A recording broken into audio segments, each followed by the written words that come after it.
విజయవాడలో అరవింద్ ఫౌండేషన్ ఎన్నో సేవా కార్యక్రమాల్లో ముందు ఉంది. ఈరోజు మరి చాలా ముందుకు వచ్చి ఉచిత సేవ అరవింద్ ఫౌండేషన్ ఉచిత సేవ చేయాలని ఒక ఆలోచనతో ఒక ఉచిత ప్రాథమిక వైద్య చికిత్స కేంద్రాన్ని మన ఆర్ఆర్పేటలో ఈరోజు ఓపెన్ చేయడం జరిగింది. ఇక్కడ ఓపెన్ చేయడానికి కారణాలు ఏంటి, అరవింద్ ఫౌండేషన్ గతంలో ఏ కార్యక్రమాలు చేసింది, అలాంటి కార్యక్రమాలు చేసింది, అలాగే దీన్ని ఎంత ముందుకు తీసుకెళ్ళబోతున్నారు, ఈ ఉచిత ప్రాథమిక వైద్య చికిత్సా కేంద్రం ఒక పేదలకి ఎలాంటి వైద్యాన్ని ఇవ్వగలరు, ఇదేనా ఇక ముందుకెళ్తారు అనేది మన అరవింద్ ఫౌండేషన్ ప్రెసిడెంట్ అయినా సరే శశాంక్ గారు ఉన్నారు. వారి మాటల్లో మనం అడిగి నమస్తే అండి.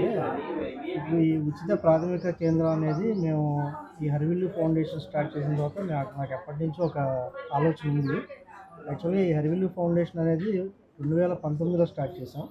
ఆ రోజున ఒక 6 సభ్యులతో స్టార్ట్ చేసిన ఈ అరవింద్ ఫౌండేషన్ ఈ రోజున ఒక 120 మంది సభ్యులకి వెళ్ళింది.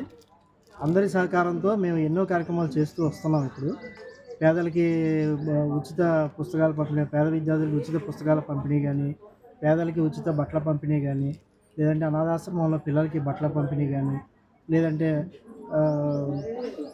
వృద్ధాశ్రమంలో వాళ్ళకి భోజనాల వితరణ కానీ, ఇట్లా రకరకాల కార్యక్రమాలు. ఈ సమ్మర్ క్యాంప్ వచ్చినప్పుడు సమ్మర్లో ఉచిత మజ్జిగ పంపిణీ కార్యక్రమాలు మా సభ్యులందరి సహకారంతో మేము చేయగలుగుతున్నాము. వారి సహకారం మేము నెలకి ఎంతని చాలా మినిమంగా 200 రూపాయలతోనే ప్రతి ఒక్కరు వాళ్ళ ఇష్టం, 200 కాదు, వాళ్ళ ఇష్టం ఎంతైనా వేయగలిగే అవకాశం ఉంటే ఎంతైనా వేయచ్చు. అట్లాగా ఏంటంటే మాకు వచ్చే ఆ మినిమం ఫండ్స్తోనే మేము ఈ కార్యక్రమాలు చేపడుతూ వస్తున్నాము ఇన్ని సంవత్సరాల నుంచి. ఇది 2022లో రిజిస్టర్ చేసుకోబడింది అరవింద్ ఫౌండేషన్. అలాగే మాకు మొదటి నుంచి కూడా ఈ ప్రాథమిక వైద్య కేంద్రం, ఉచిత వైద్య కేంద్రం అనేది ఏదైతే మొదలు పెట్టాలనుకుంటున్నామో అది ఈరోజు మాకు మొదలుపెట్టడం జరిగింది. దీనికోసంగాను మా సభ్యులు కానీ, ఇక్కడ డాక్టర్లు కానీ, దానికి తోడ్పడిన మన వరప్రసాద్ గారు, తర్వాత డాక్టర్ వరప్రసాద్ గారు, డాక్టర్ రసిక్ సంఘవి గారు, అలాగే డాక్టర్ అనిల్ కుమార్ గారు, లేదా ఇక్కడ కార్పొరేటర్ మేడం గారు, దేవి గారు కానీ, వీళ్ళందరి సహకారంతో మేము ఈ రోజున మొదలుపెట్టడం జరిగింది.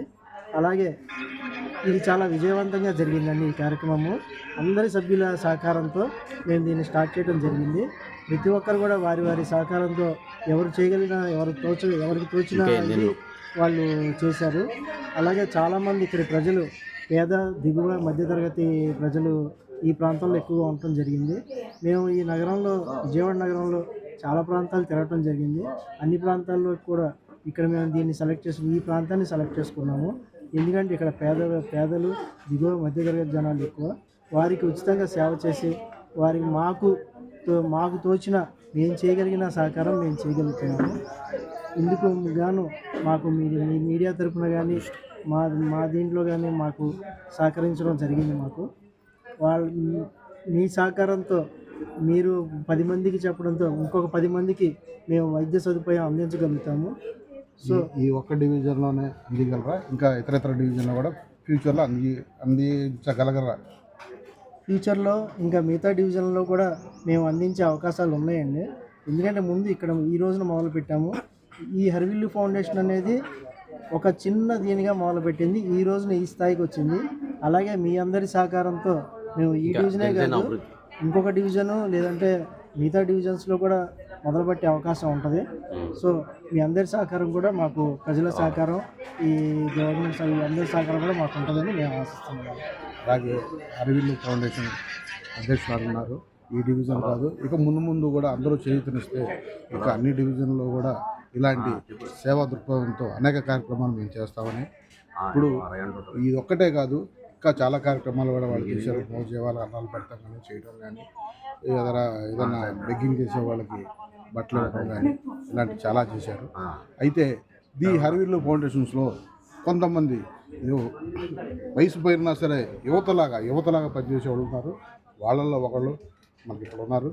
వాళ్ళతో కూడా బాలసుబ్రహ్మణ్యం గారు రిటైర్డ్ ప్రిన్సిపాల్ ఆయన కూడా ఇప్పుడు హరివిల్లు ఫౌండేషన్లో ఇలాంటి యువత అంటే వృద్ధాప్యాన్ని కూడా వాళ్ళు చూడట్లేదు.